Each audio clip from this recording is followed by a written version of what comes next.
Hola, buenas y bienvenidos a un nuevo vídeo de Marcos and Row. Buenas, hoy tenemos un vídeo relacionado y como no con nuestro Volkswagen Golf caja 5.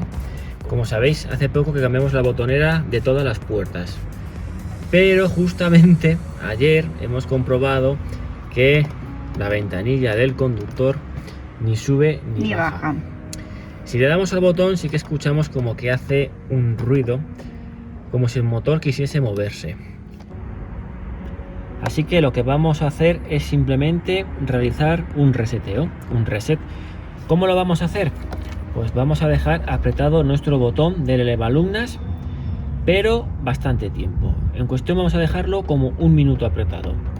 Como sabéis, tenemos el contacto puesto, así que nada, vamos a darle para arriba un minuto y pasado este tiempo daremos otro minuto hacia abajo.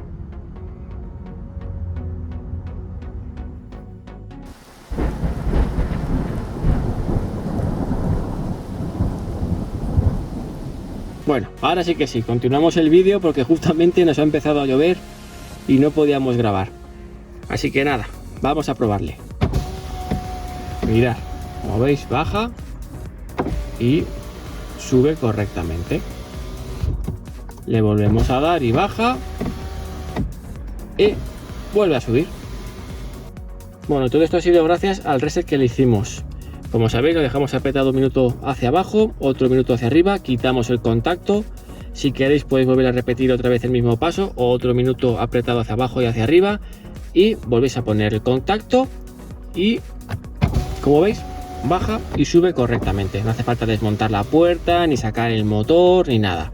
Se queda pillado el sistema y simplemente hay que hacer este paso. Bueno, este ha sido nuestro vídeo de hoy. Ya sabéis, si os ha gustado nuestro vídeo, danos un like, suscribíos y nos vemos en el próximo vídeo. ¡Un saludo!